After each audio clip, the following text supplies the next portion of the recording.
I remember one high school baseball game I umpired as clearly as if it happened yesterday. The Vols were playing the Poets, and before the first pitch was thrown, I could sense that the afternoon would become more than an ordinary game. The Vols arrived carrying themselves like a team that expected to win. They entered the game with 18 victories and only 4 losses, and their roster was filled with experienced seniors who had played together for years.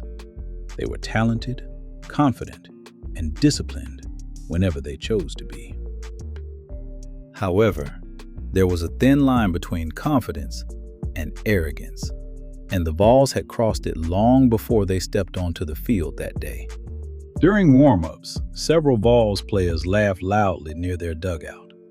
They watched the younger Poets take batting practice, as though the outcome had already been decided. One of the Vols' senior players glanced toward the opposing dugout and shook his head. This shouldn't take long. We'll put them away early. His teammate grinned while tightening the laces on his cleats. They're too young to stay with us, he replied. I heard what they said, but as an umpire, it was not my place to respond. My responsibility was to remain fair, observe everything, and call the game as I saw it. Still, I had been around baseball long enough to know that the game had a way of humbling anyone who believed victory belonged to them before it had been earned. Now, the Poets entered the contest with 12 victories and 10 losses. Their record was not nearly as impressive as the Vols, and their team included several first- and second-year players who were still learning how to compete at the varsity level. They didn't have as much experience, size, or power, but what they lacked in those areas, they made up for with determination. The Poets were known as a gutsy team that played solid baseball and refused to surrender. No matter how many runs they trailed by or how late it was in the game, they continued competing until the final out had been recorded. While the Vols joked and carried on, the Poets gathered quietly in front of their dugout. Coach Coe knelt in the center of the group and looked into the faces of his young players. Don't pay attention to their record, The Poets coach told them. and don't allow their reputation to frighten you. They still have to earn every run, just like we do. Just believe in what you've been trained to do. The young players listened carefully as the noise from the Vols' dugout carried across the field. Play your game, trust one another, and keep fighting until that last out. Their coach continued. If we put pressure on them early, we'll find out what kind of team they really are. The Poets' strategy was simple. They believed that if they could take an early lead, the Vols might begin feeling a kind of pressure they were not accustomed to handling. The Vols had spent most of the season playing from ahead, controlling games, and forcing their opponents to chase them on the scoreboard. The Poets wanted to reverse those roles. They wanted the Vols to experience the frustration of falling behind. They wanted to make them question themselves, argue over mistakes, and become impatient at the plate. If that happened, the Poets believed the Vols' confidence might begin to crack, and their arrogance might cause the entire team to implode. As I stood behind home plate and adjusted my mask, I looked toward both dugouts. On one side, I saw a veteran team that believed the game already belonged to them.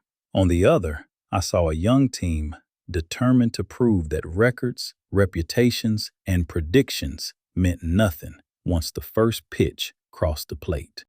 I raised my hand and looked toward the pitcher. "Play ball," I called.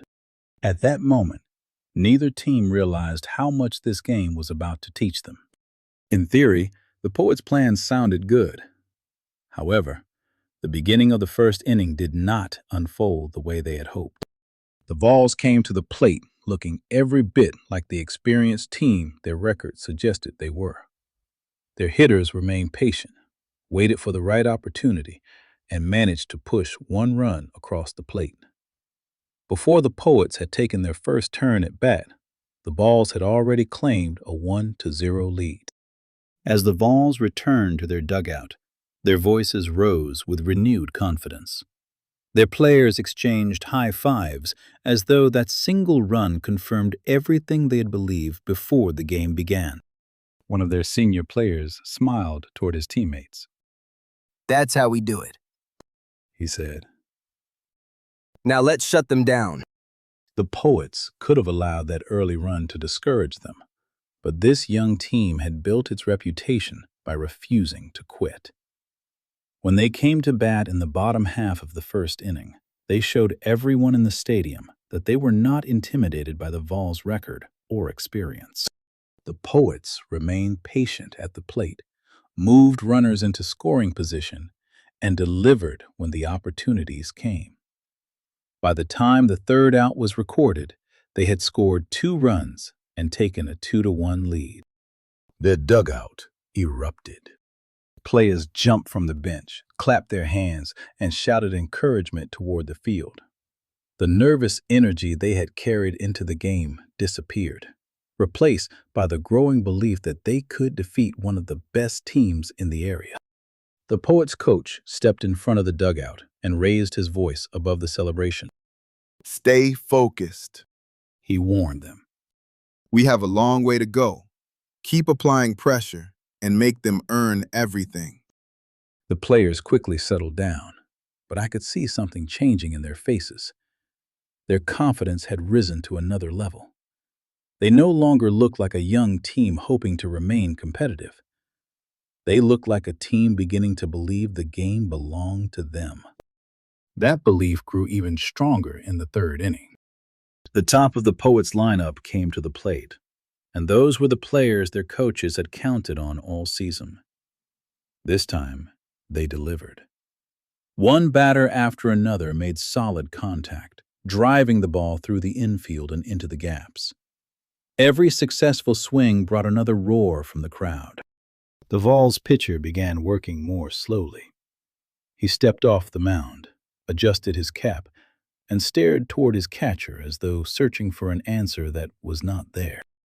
After another Poets runner crossed home plate, the Vols coach hurried out of the dugout and walked toward the mound. Settle down and throw strikes, He told his pitcher. Stop worrying about the runners and concentrate on the batter. The pitcher nodded, but the Poets could sense his uncertainty. They continued hitting the ball, running the bases aggressively, and taking advantage of every opportunity they were given. By the time the inning ended, the Poets had increased their lead to 6-1. From my position on the field, I could see their confidence blossoming. They moved with more energy, communicated with one another, and celebrated every defensive play. Their excitement spread from the field to the dugout and then into the stands, where their fans began to believe they were witnessing an upset. At that point, victory appeared to be there for the taking. The score remained 6-1 as the game moved into the 6th inning of the scheduled 7. The Poets were only 6 outs away from defeating a veteran team that had entered the day with 18 victories. Meanwhile, the Vols' dugout had become unusually quiet. Their earlier smiles were gone, and the laughter that had filled the air before the game had disappeared. Some players sat with their arms folded, while others stared toward the field with worried expressions. The concern had also spread throughout the Vols section of the stands. Their fans shifted uneasily in their seats, studying the scoreboard as though they could not believe what they were seeing. The Poets could feel victory drawing closer. Their fans could feel it too. However, baseball has taught me that believing you can win and believing you have already won are 2 very different things. With 2 innings remaining, the Poets were about to discover how quickly confidence could be tested and how deeply they would need to believe. The Vols understood that they were not out of the game. They believed that if they could push just 1 run across the plate in the 6th inning, it might awaken their bats and restore the confidence they had carried into the stadium. They had done it many times earlier that season. Once their hitters found a rhythm, they could score runs in a hurry, and stopping them became extremely difficult. As the sixth inning began, the Vols coach gathered his players near the dugout steps. We don't need all 5 runs at once. He reminded them. Get one man on base and let the next batter do his job. We've come back before, and we can do it again. The Vols players responded with determined nods, but the Poets quickly recorded the first 2 outs. With nobody on base and only 1 out remaining, the Poets appeared to be moments away from escaping the inning without allowing a run. Then, baseball reminded everyone how quickly one play could change an entire game. The next Vols batter lifted a routine pop fly toward left field. The ball rose into the afternoon sky and seemed to hang there for a moment before beginning its descent. The Poets' left fielder moved underneath it. At first, he appeared to have the play under control, but he misjudged the ball's flight. He took 1 step forward, then hurried backward as the ball drifted over his head. He reached for it, but the ball struck the edge of his glove and fell safely onto the grass. The Vols batter raced to first base while their dugout exploded with excitement. The Poets' left fielder retrieved the ball and threw it back toward the infield, but the damage extended far beyond the runner standing safely at first. At that moment, I could feel the momentum beginning to shift toward the Vols. The next batter stepped into the box with renewed confidence. He waited for his pitch and then drove a hard line drive into the gap between left and center field. Both outfielders raced toward the ball, but neither could reach it before it struck the ground and rolled deeper into the outfield. The runner from first base sprinted around second, then third, and continued toward home. He crossed the plate easily, scoring the Vols' second run, while the batter runner pulled into second base with a double. The score was now 6-2. The Vols players came alive in their dugout. They leaned against the fence, clapping their hands and shouting toward the field. That's 1. A Vols player yelled. Keep it going. We're not finished yet. The next batter showed patience at the plate. He refused to chase pitches outside the strike zone and eventually reached first base after drawing a walk on 4 straight balls. With runners now standing at first and second, the atmosphere inside the stadium changed completely.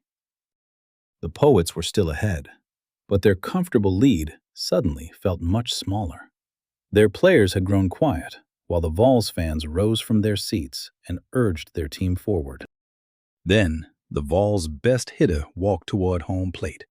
He had earned that reputation throughout the season, and everyone in the stadium understood the danger he represented. As he settled into the batter's box, the Poets' pitcher took a deep breath and looked toward his catcher for the sign. The catcher set his target, and the pitcher delivered. The batter attacked the very first pitch. The sound of the bat striking the ball was sharp and unmistakable. I watched the ball soar high toward left field, carrying farther and farther as everyone followed its flight. The left fielder ran toward the warning track, but he could only look up as the ball sailed over the wall. It was a 3-run home run. The Vols fans erupted as the batter rounded the bases. His teammates crowded around home plate, waiting to greet him. When he crossed the plate, the scoreboard changed to show a 6-5 game.